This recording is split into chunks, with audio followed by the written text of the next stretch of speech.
All right, let's get right into it. We hear this phrase all the time, final judgment. But have you ever stopped to think, where did that idea actually come from? Because believe it or not, it wasn't always a thing. Today, we're going to dig into the origin story of what is, without a doubt, one of the most powerful concepts in all of history, the idea of God as the supreme judge. So, in the beginning, the prophecies painted this absolutely perfect picture of the future. I mean, picture this: a world with no more war. Tools of violence, like swords and spears, are literally hammered into farming tools. Nations just living in peace. It's this incredible vision of hope, right? A promise that the world would finally be set right. Yeah, that's not what happened. Not even close. History, as it tends to do, had other plans. That beautiful promise of peace, it got swallowed up by a much darker, much more violent reality. So instead of that peaceful world, later prophecies start describing something horrifying.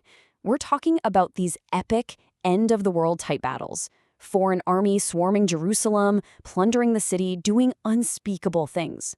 It's a complete 180-degree turn from that earlier hope, just a total terrifying reversal. So you gotta ask, right? What on earth happened? What happened to that beautiful promise of turning swords into plowshares? That is the big question we are going to unpack right now. Okay, to really get this shift, we've got to step back and look at what was going on at the time. We're talking about an era of just immense disappointment, a time of broken promises and a deep, deep sense of hopelessness. And this wasn't just, feeling sad. It was a very specific kind of hopelessness, what we might call apocalyptic despair. It's that feeling you get when everything you trusted has completely fallen apart. Your leaders, the justice system, all your hopes for the future, they've all failed, and there's just no earthly way out. That's the feeling. And this despair wasn't just some abstract idea. It had a face. A really key moment, a symbol of this whole crisis, was the mysterious disappearance of a guy named Zerubbabel. Now, he was supposed to be the one, the great new leader who would restore everything. And the symbolism here is just so important. Zerubbabel was called God's signet ring. Now, think about what that means. A signet ring was used to stamp a king's authority onto a document. It was a direct symbol of his power. So when Zerubbabel, the signet ring, vanished, it was like God's promise was broken. His authority on earth was just gone. And with him, it felt like any hope for justice on this planet died too. So, what do you do when earthly justice completely fails? What's the next move? Well, out of this pit of despair, something new and incredibly radical started to emerge, an idea that shifted everyone's focus from earth to the heavens. You see, prophets like Joel and Ezekiel, they started looking at the problem differently. They said, look, this isn't just bad luck. The problem is violent nations doing whatever they want with zero consequences. So what's the solution? Yahweh himself steps in. But not as some distant king, no. He steps in as an active judge. He's going to personally haul these nations into court and put them on trial for what they've done. And this new way of thinking literally changed the map. I mean, the landscape itself was reimagined as a giant divine courtroom. Take the Valley of Jehoshaphat that Joel talks about. That wasn't just a random name for a place. It literally means Yahweh judges. The world itself was turning into the stage for this final cosmic trial. But here's the thing. This idea of divine justice wasn't just about punishing big, bad enemy nations. It was also this incredibly powerful promise for the little guy. It was about justice for the most vulnerable people, the ones who were being crushed right there at home. I mean, just listen to this promise from the prophet Isaiah. It's a vision of a total flip. The deaf will hear, the blind will see, and, crucially, the people who've been beaten down, the poorest of the poor, they will finally have a reason to celebrate.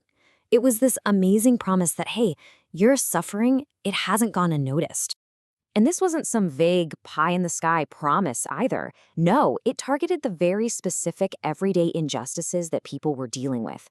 We're talking about the ruthless, the bullies, the people who mocked them. And get this, it even called out those who twisted the legal system to frame an innocent person or who cheated people out of a fair verdict in court. The message was clear. All of them would face a reckoning. And that made this whole idea feel incredibly real and personal. Okay, so all of this builds and builds until it culminates in one of the most famous, most cinematic visions in the entire Hebrew Bible. We're talking about the ultimate heavenly courtroom, the place where every single injustice would finally be judged. So what does that actually look like? What's the scene? Well, the prophet Daniel paints a picture you will not forget. Daniel lays it out almost like stage directions for an epic play. Step 1, thrones are put in place. Step 2, the Ancient of Days, the ultimate judge, is seated. Step 3, the court is officially in session. And step 4, the records, the books are opened. And the description he gives is just, wow. It's absolutely breathtaking. We're talking about a throne made of fiery flames, with wheels of burning fire. A river of fire flows from it, and there are thousands upon thousands serving him. It is a scene of just overwhelming cosmic power. But here is the most important part. Get this. This whole incredible fiery vision, it's not about chaos. It's not about revenge or some big cosmic brawl. It is framed very specifically as a legal proceeding. This is a trial. And scholars like John Collins really drive this point home. He calls this vision a distinctively Jewish adaptation of older myths. And the reason it's so unique is its laser focus on law and judicial process. See, it's not just about a battle, it's about a verdict. And all the evidence for a courtroom is right there in the text. You've got multiple thrones, which suggests a whole council of judges. The text literally says the court was seated. And maybe most important of all, judicial records are opened up as evidence. Every single detail points to a courtroom, not a chaotic battlefield. So when you put it all together, here's the big takeaway.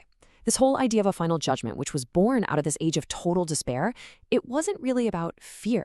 It was an incredible source of hope.